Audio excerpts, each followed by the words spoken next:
nella logistica dall'est Europa, così Enel Energia avvisa gli utenti dell'arrivo in ritardo della bolletta di luce e gas. Accade in questi giorni a diversi utenti preoccupati di non aver ancora ricevuto il documento. Sì alle sanzioni alla Russia, ma a tempo, perché il Veneto non potrà sostenere a lungo questa economia di guerra. Così oggi il governatore Zaia che ribadisce l'urgenza di modificare il PNRR per sostenere famiglie e imprese. Forti raffiche di vento e violente grandinate hanno sterzato diverse aree della regione, soprattutto nella pedemontana, chicchi di grandine su Frutteti e Serre. Ergastolo confermato in Cassazione, condanna definitiva per l'idraulico di Rovigo che nel marzo 2008 uccise una 19enne Paola Burci bruciandone poi il cadavere. Esce di strada con l'auto e si schianta su una spalletta in cemento. Tragedia a Silea, muore un 39enne di Roncade, padre di 2 bimbe.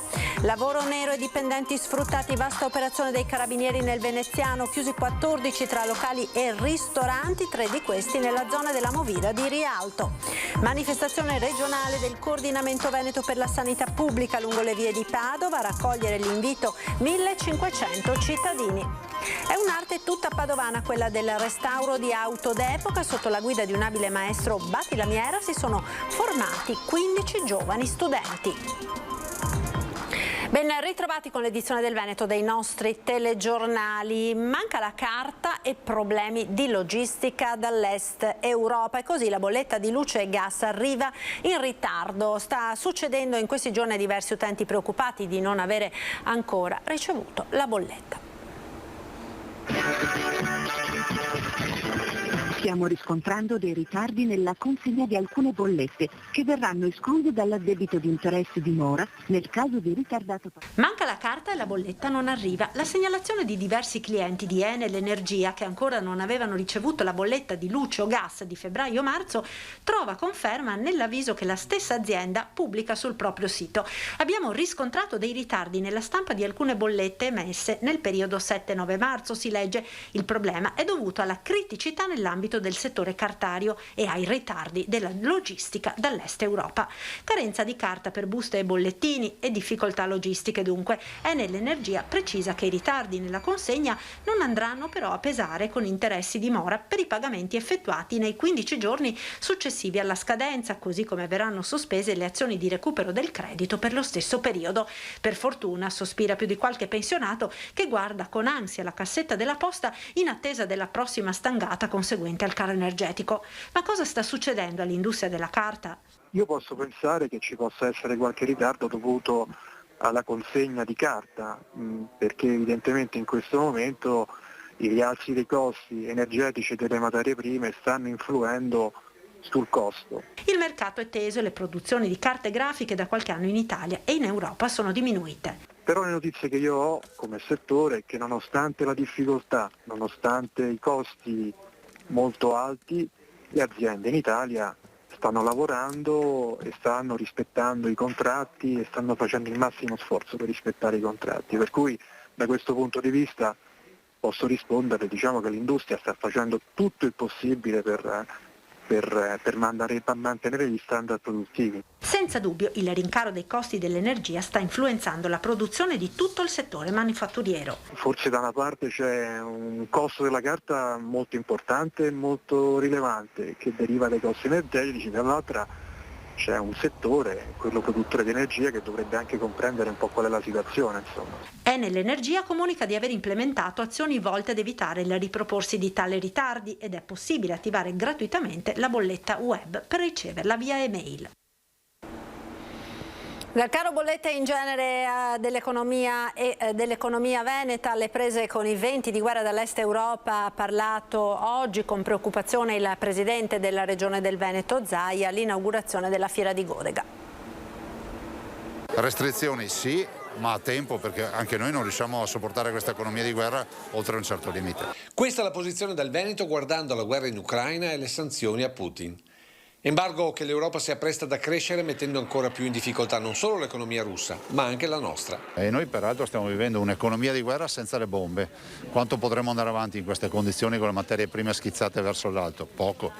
Stiamo parlando di settimane, non di mesi. Per questo il Presidente del Veneto torna a ribadire un cambio radicale del piano europeo post-Covid. Bisogna che il governo e che i governi creino il substrato perché questo accada. Quando io ho proposto più volte rivediamo il PNRR per diventare autonomi energeticamente, autonomi con le materie prime, mi hanno sempre risposto che il PNRR va bene così. Cosa volete che vi dica? È stato progettato bene, ma è stato progettato prima della guerra. Un cambio fondamentale per dare risposte al ceto medio, per il quale Zaia è particolarmente preoccupato. È un momento nel quale molte famiglie non sbarcano lunari, è un momento nel quale ci arrivano le bollette sono il doppio di quelle che ricevamo comunemente. È un momento nel quale noi dobbiamo solo sperare che finisca velocemente, si aiutino le famiglie con norme nazionali, le famiglie meno abbienti, le famiglie che hanno difficoltà. È un momento nel quale tutti noi dobbiamo lavorare perché questi facciano la pace. Noi non possiamo vivere di prove muscolari, non ci servono a nulla. È una soddisfazione magra pensare di aver vinto, ma con un bilancio di morti da paura, morti di guerra e morti di fame. Il turismo da oltreoceano è uno dei settori più penalizzati dalla pandemia prima, dalla guerra ora, una situazione confermata anche dalla Regione che ora investirà in un piano di comunicazione proprio nei paesi oltreoceano. Il Veneto non riesce a far capire oltreoceano che non è coinvolto nella guerra tra Russia e Ucraina. Infatti continuano ad arrivare disdette da parte di americani e canadesi che avevano scelto la nostra regione per passare le vacanze nei prossimi mesi. La regione ammette il problema di comunicazione nonostante la costante presenza del Veneto in tutte le principali fiere turistiche del mondo. Comunicare meglio e le informazioni purtroppo che girano tramite i social a volte sono distorsive e quindi il compito nostro, ovviamente come regione ma non solo, è quello di promuovere queste informazioni in maniera corretta e così cercare di attirare i turisti anche nei momenti di difficoltà. Questo tenendo conto che la pandemia ha causato perdite medie di fatturato intorno all'80% e che con le sanzioni solo a Pasqua l'assenza dei visitatori provenienti da Mosca si tradurrà in 20 milioni di mancati incassi per le strutture ricettive italiane. I turisti russi sono considerati dei top spender al pari di americani e cinesi. Resta quindi il mercato interno con tanti italiani che al pari dello scorso anno sceglieranno per le loro vacanze mete nazionali e quindi anche il Veneto, ma in una situazione di crisi diminuiranno i giorni e quindi anche gli introiti per le strutture turistiche.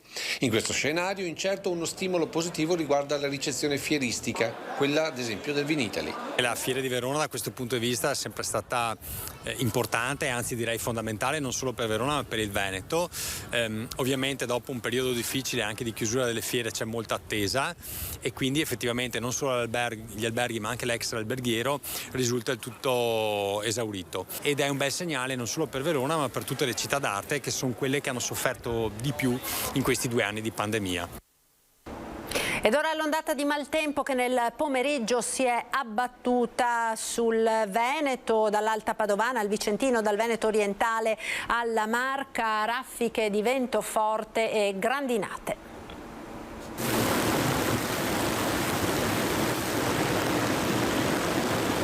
In pochi minuti i campi imbiancati. Queste immagini vengono da Resana, ma lo scenario è stato praticamente identico in numerose aree della Marca, dalla Castellana alla Pedemontana, oltre al Vicentino. Cavaso del Tomba, Possagno, Pederobba, Vidor, le colline del Prosecco, le zone più colpite. Poco dopo le 12 l'annunciata perturbazione è arrivata con violenza, scaricando chicchi di ghiaccio grossi come noci. Contemporaneamente forti raffiche di vento e temporali, come quello che a Treviso ha provocato un blackout, lasciando numerose abitazioni senza corrente, fortunatamente non a lungo. Uno stato di attenzione che continuerà anche nelle prossime ore, prima di esaurirsi in una domenica che non dovrebbe presentare sorprese. I disagi alla circolazione non sono mancati, ma come sempre in questi casi è il mondo agricolo a contare i danni dopo il tremendo periodo della siccità. I tecnici di Coldiretti Veneto hanno effettuato sopralluoghi per una prima stima. Preoccupazione per i frutteti in fiore, in particolare i ciliegi. Tra le fioriture in campo anche la colza diffusa tra i seminativi è in pieno periodo vegetativo.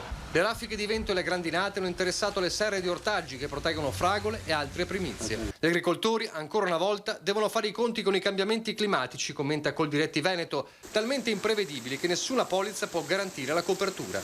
Nonostante gli investimenti intrapresi dalle aziende agricole per evitare i danni del maltempo, nulla si può di fronte alle calamità atmosferiche che mettono a repentaglio il bilancio degli imprenditori, già compromesso dai forti aumenti dei costi di produzione delle materie prime.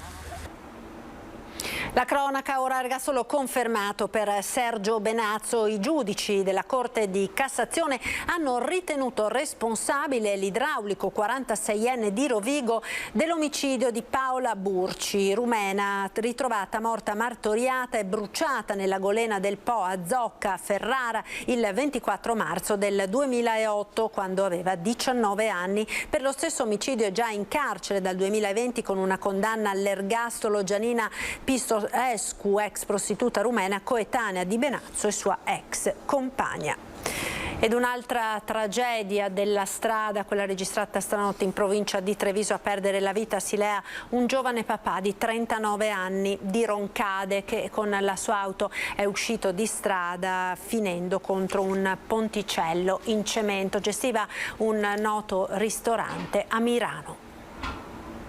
I miei figli hanno detto che hanno sentito il botto, è stato molto forte, hanno tremato i vetri, ha detto, quindi sicuramente è stato molto violento. Lo schianto violento contro il ponticello di cemento è stato avvertito a centinaia di metri di distanza. Nulla ha potuto fare l'equipaggio del suo M118, troppo gravi le lesioni riportate per poter salvare la vita a Silvio Bernardi, giovane padre di 39 anni. Il terribile incidente è accaduto alle 23 lungo via Sant'Elena a Silea. La vettura stava procedendo in direzione di Roncade quando, di fronte ad un colorificio, è uscita dalla careggiata. Non ci si spiega come mai il giovane padre abbia perso il controllo della sua autovettura, forse un improvviso malore o una distrazione. Che abbia perso il controllo praticamente, abbia lasciato andare la macchina e che sia finita nel fosso. Sullo schianto indaga ora la Polizia Stradale di Vittorio Veneto. Gli agenti hanno dovuto bloccare la strada per lungo tempo per riuscire ad effettuare tutti i rilievi del caso e per scongiurare l'ipotesi di una possibile collisione con un altro mezzo. Ho sentito i rumori poi dei mezzi che recuperavano l'auto fino a tarda notte, almeno fino alle 3, alle 4 di notte sono andati avanti. Silvio Bernardi lascia la moglie Nadia e 2 bambine di 5 e 6 anni. Una tragedia nella tragedia, perché la vittima di questo incidente stradale è un giovane papà, un giovane marito, e quindi c'è lo strazio di un'intera famiglia a cui si aggiunge proprio il dolore di tutta la comunità. Il 39enne originario del Veneziano era molto conosciuto per essere il titolare dal 2020 del locale La Porchetteria a Mirano e per aver gestito altri bar nella Marca. Con la famiglia viveva da alcuni anni a San Cipriano di Roncade. Nel Veneziano ora con una vasta operazione dei carabinieri nei locali, molti lavoratori in nero, tra i locali chiusi 3 sono nella zona della Movida di Rialto. Il nucleo ispettorato carabinieri del lavoro di Venezia, con la collaborazione dei militari del comando provinciale, in prossimità delle festività pasquali, ha intensificato i controlli nel settore della ristorazione in relazione all'ambito delle attività finalizzate a prevenire e reprimere i fenomeni dello sfruttamento del lavoro e di quello sommerso, oltre che a verificare il rispetto della normativa sulla tutela della salute e della sicurezza nei luoghi di lavoro. Numeri importanti, quelli emersi nel corso delle ispezioni effettuate nelle ultime 2 settimane in tutta la provincia. Scoperti 19 lavoratori in nero su 75 controllati, 14 attività sospese su 23 verificate, 53 violazioni accertate con multe per un totale di 235.000 euro.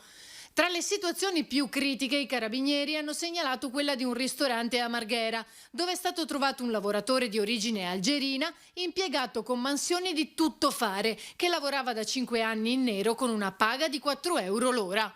L'attività ha consentito di recuperare 30.000 euro di contributi evasi e 15.000 di premi assicurativi, oltre che contestare al gestore sanzioni per un importo di circa 35.000 euro. 3 i locali chiusi e multe per 150.000 euro invece in centro storico a Venezia, nelle aree della cosiddetta Movida di Rialto, dove oltre alle sanzioni i carabinieri hanno identificato 5 lavoratori irregolari su 25 controllati.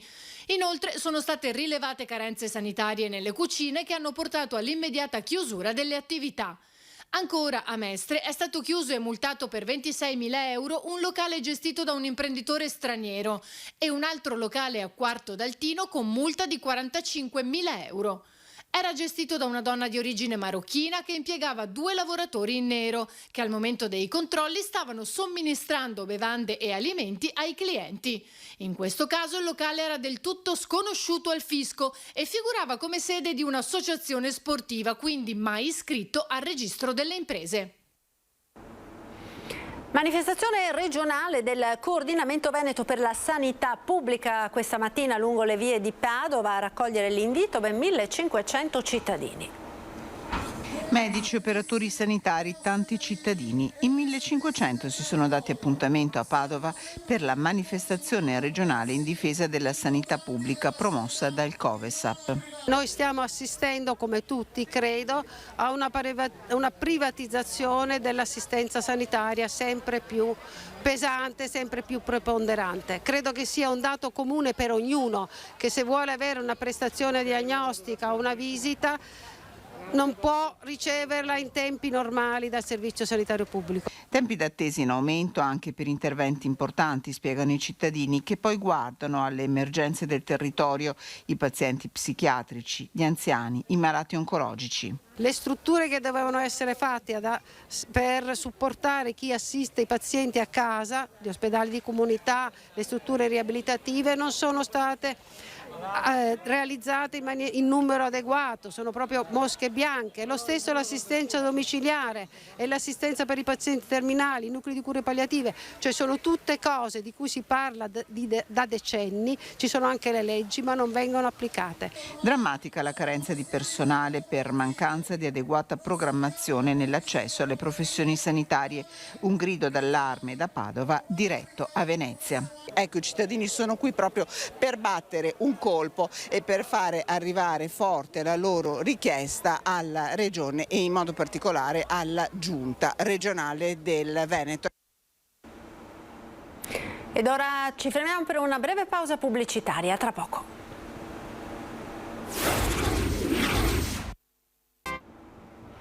Ed eccoci nuovamente in diretta con l'edizione del Veneto dei nostri telegiornali. È un'arte tutta padovana, quella del restauro di auto d'epoca. Sotto la guida di un esperto, maestro Batti Lamiera, si sono formati 15 giovani studenti. Vediamo.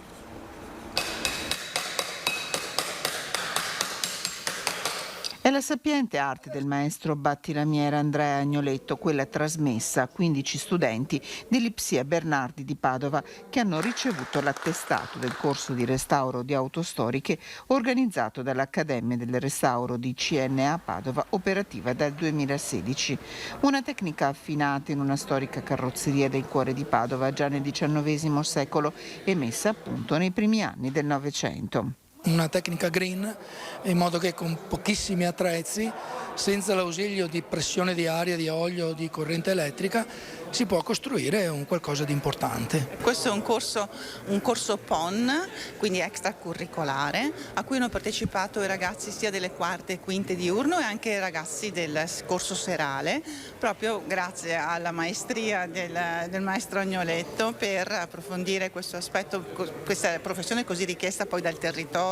Un mercato fiorente, quello del restauro, che richiede capacità e sapere, ed ecco allora che grazie al mestiere le abili mani degli artigiani plasmano ferro e lamiere con colpi di semplici martelli, lime e saldatrici all'acetilene. Si stanno recuperando delle esperienze che ormai stavano per scomparire nel nostro territorio. Noi siamo nel mondo dell'automobile, siamo tra le nazioni più citate al mondo, sia per la bellezza dei nostri prodotti che delle nostre carrozzerie, eccetera, e l'esperienza del battilastra, della persona che è in grado di rimodellare i materiali fino ad ottenere di nuovo una forma splendida come quella di tutte le nostre auto, è quasi scomparsa. Diventa proprio un'importanza come associazione riuscire a trovare questi imprenditori artigiani che come maestri possano tramandare ai nostri giovani proprio il sapere che oggi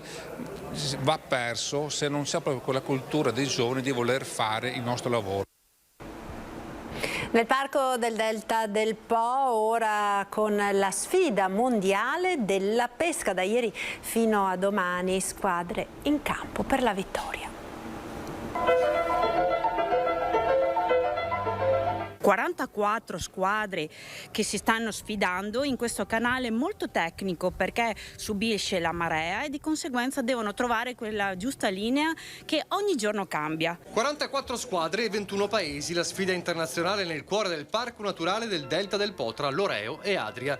Nella cornice del Canal Bianco Fronte Chiatti, il quinto mondiale per club di pesca a feeder, specialità tra le più popolari di questo particolare mondo agonistico. Una 3 giorni per appassionati, dalle prove alle gare vere e proprie, un weekend in una splendida cornice e territorio da scoprire. Non solo sport però, anche un indotto per l'intera area. Saranno presenti diverse persone di tutti i continenti, di tutte le nazioni, che saranno e visiteranno attraverso quello che è uno sport, un loro piacere, una loro passione, visiteranno il nostro territorio. L'occasione per far conoscere questo scrigno di natura nel mondo e naturalmente per valorizzare tutto quell'indotto che è legato alla pesca sportiva. Sfida di tecnica e di cuore per le squadre impegnate nel mondiale, una organizzazione complessa anche dal punto di vista della sicurezza. Le forze di polizia stanno facendo un grande lavoro per assicurare il massimo della tranquillità ai partecipanti. Quindi è tutto il territorio coinvolto in questo importante evento, e diciamo anche che in questo momento particolare in cui arrivano notizie così brutte dall'Ucraina, ecco, ritrovarsi in una competizione sportiva animata dai migliori valori sportivi è un bel momento. Il calcio amatoriale ora una passione senza età. Sergio Penzo è il cervello del centrocampo della squadra amatoriale Veterani Serenissima, che scende in campo tutti i sabato mattina. Ha festeggiato 80 anni compiuti lo scorso 3 aprile nel campo da calcio. La sua è una bella storia di passione per lo sport e per il calcio, un esempio di impegno e entusiasmo da imitare anche per tanti ragazzi. Sergio Penzo è un calciatore da record, fa parte ed è tesserato per l'associazione sportiva Veterani Serenissima di Venezia, ha compiuto 80 anni lo scorso 3 aprile e continua a giocare. E non si pensi al calcetto a un campo ristretto. Sergio governa il centrocampo in un campo regolamentare. Siamo andati a trovarlo al campo sportivo Jacopo Reggio delle Terre Perse, a Lido di Venezia, un sabato mattina. Una volta quando vediamo Putei ti cada pensare, quando vediamo Putei, gli altri, adesso che tennis, pallavolo, pattinaggio, un sacco di sport a Lido, no? Negli anni 55 che ero a Lido, che sei dal 51 che stavo a Lido, quando andavamo a casa da elementari, butavamo la cartella, andavamo a giocare al calcio e tornavamo a casa alle 7 della sera, senza fare merenda, perché chi anni hanno non era merenda. Adesso che c'è merenda, i patatine, te che robette ha. E torniamo a casa alle 7 della sera e troviamo a mangiare qualcosa. Ecco, dopo questo qua, ho fatto il militare 2 anni a Bordo Vespucci, da Puaretto, no, ho fatto che avevo delle esperienze enormi, ho giocato a Nettuno diversi anni. Dopo sono andato alla CTV e dalla CTV potevo i battelli della CTV e sono andato in pensione. Ho sempre continuato a giocare, molto probabilmente sono anche fortunato, tra l'altro, oltre a passione per il calcio che ho, no, tuttora adesso, nonostante l'età, sono fortunato che non subisco infortuni, no. Adesso qua siamo 80 anni, spero di andare avanti ancora qualche altro annetto. Svelato il segreto di una forma così invidiabile, sentiamo il presidente dando appuntamento a tutti alla prossima partita. Noi ci ritroviamo anche ogni tanto a fare delle manifestazioni amichevoli anche con paesi stranieri come Austria e Croazia, e con chi ha piacere di giocare con noi, soprattutto per stare insieme in amicizia e convivialità. E Sergio fa parte di uno di noi, siamo onorati di avere Sergio nella nostra squadra. Ed era questo l'ultimo servizio per l'edizione del Veneto dei nostri TG. Vi lascio come sempre alle previsioni del tempo, al nostro meteo. Arrivederci e buon proseguimento su Antenna 3.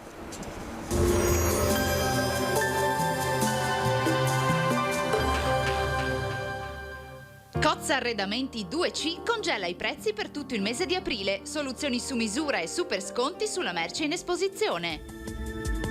Bentrovati al meteo. Domenica delle Palme la perturbazione si sposta al sud e sul nostro territorio torna ad aumentare la pressione atmosferica. Vediamo dunque il dettaglio del 10 aprile. Sul Veneto la giornata sarà caratterizzata da generali condizioni di bel tempo, come vediamo, con il cielo che si presenterà prevalentemente sereno. La nuvolosità sarà davvero scarsa e la visibilità ottima. Temperature in lieve diminuzione, minime tra 1 e 5 gradi, massime comprese invece tra i 12 e i 17 gradi. Spostiamoci ora sul Friuli Venezia Giulia, anche qui molto soleggiato, al mattino cielo in prevalenza sereno, nel pomeriggio qualche velatura ma del tutto innocua. Temperature minime tra 1 e 7 gradi, massime sui 14-15 gradi.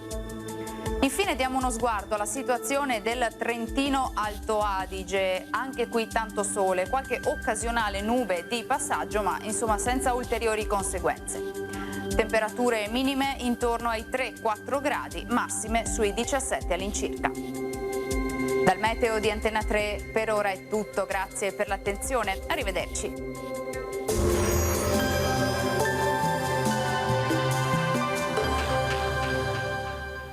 Cozza Arredamenti 2C congela i prezzi per tutto il mese di aprile. Soluzioni su misura e super sconti sulla merce in esposizione.